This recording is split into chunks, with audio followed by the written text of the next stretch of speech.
I think like growing up here in Jersey, in Atlantic City, how I grew up, and living how I live now, I think there's three things that we don't, three misconceptions that we think of as a people, generally speaking.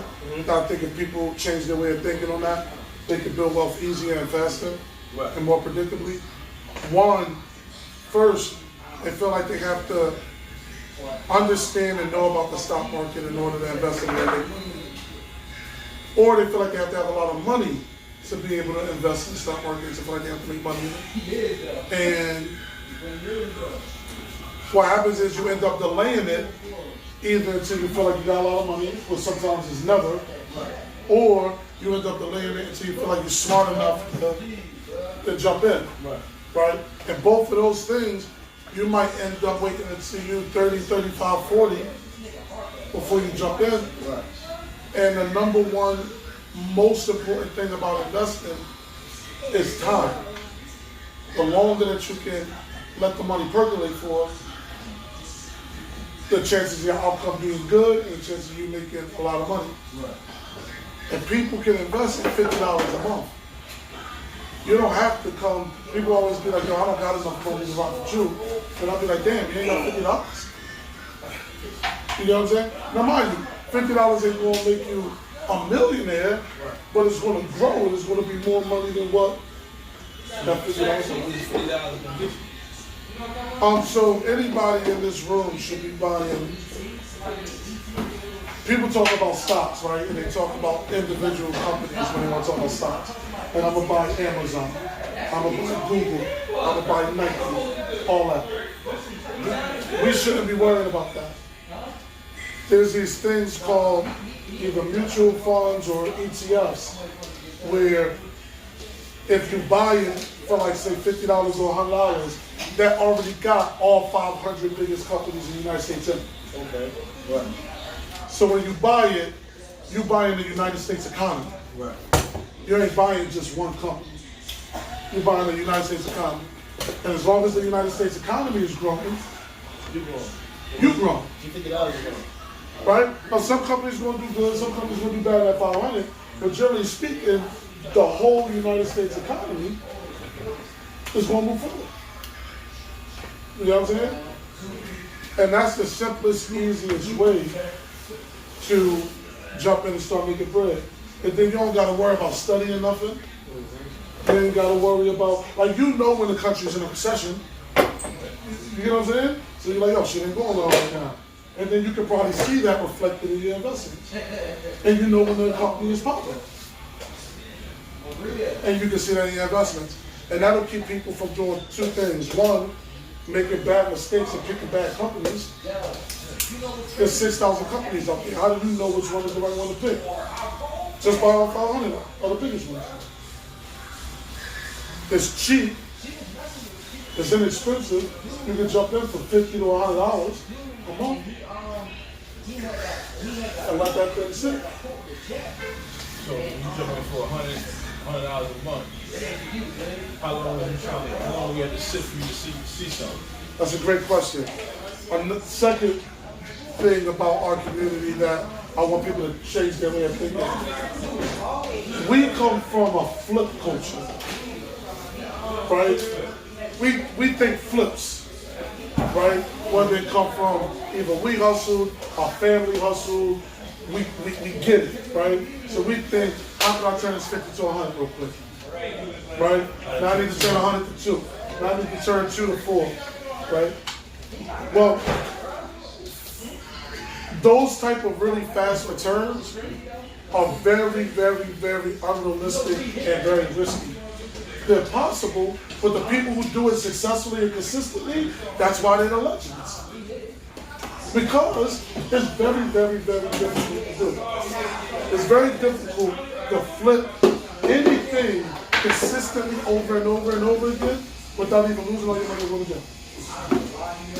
We get killed in the process. But those are 100% returns y'all talking about when you go from 50 to 100. The average investment does about 10% a year, 1/10 of that. said 10, anniversary does 10% a year. Unless the stock market is a baseline. I'm not gonna say average investment, but the baseline stock market does 10% a year. If you can do 10% a year, you good money. But if you're doing 10% a year, it's gonna take you 7 years to flip. So you gotta find a So way you're to saying you put the 100, it's going to take you 7 years at 10% to flip to get you 200. Correct. Now you might be saying, like many people might be saying, yo, bro, Yeah, that's wild, bro. bro, 7. That's wild, bro. Does that go along?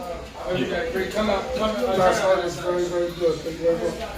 Do you mind if I see that real quick? I want to show these people something. So look, I'm gonna use a 30-year-old person, right? Let's say you start putting $100 a month away, right? Now mind you, this is long-term shit. This isn't next year shit. And this ain't even 5-year shit. This is decades thinking. Building wealth is decades.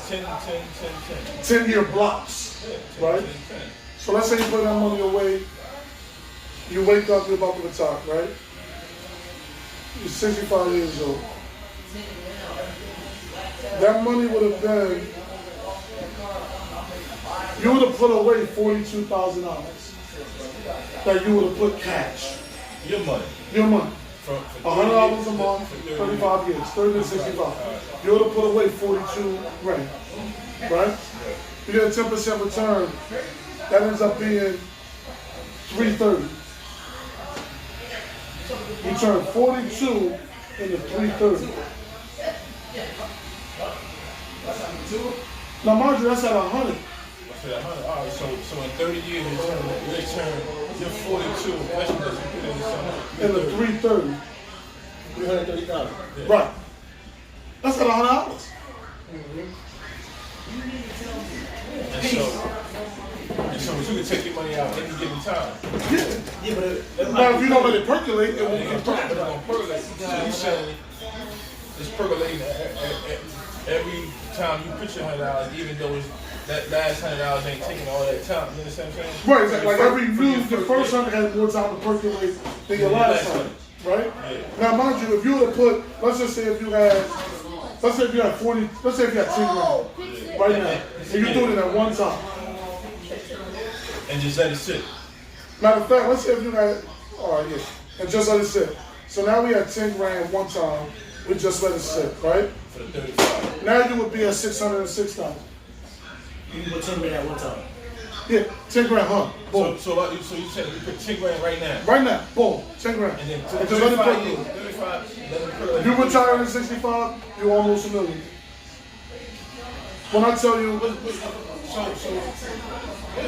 What's the all right? That's the benefit. So what's the chance of you losing? What's the outcome of that shit not going nowhere or not progressing or losing it? Brian, you said that. What's your name, bro? Q. So here's the thing: when people think about stocks and shit, right? It's always a gamble. They think of it like a gamble, but it's not a fucking gamble. I hate when people say that shit. It blows my heart. But they think it's a gamble because we're not aware. We don't know. A gamble is when you go somewhere and you make a bet on something, and it's only chance that can affect whether or not you win or lose. It's only chance. But isn't the economy the chance on this? Here's the thing. When you buy a company like Nike, you've been able to see how much it earned every year since the 80s. You get what I'm saying? You see how much they earn. You see how profitable it is. You see the management. Do you think it's just up to chance that next year they're going to make more money than this year? Nah, it's highly probable. Now, it's possible that it won't, but that's not chance. It ain't 50-50. You get what I'm saying?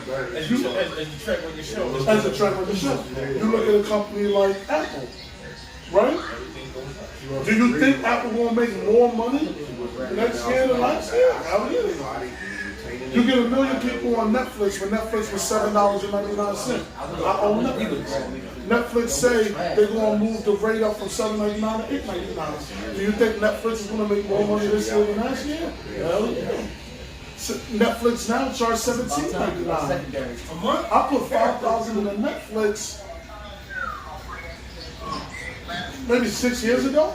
That $5,000 I put in Netflix 6 years ago today is $120.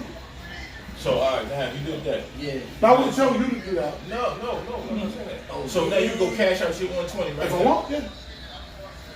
Hold on, let me just sell it to somebody. And anytime I think that Netflix is not going to keep growing, I'm out.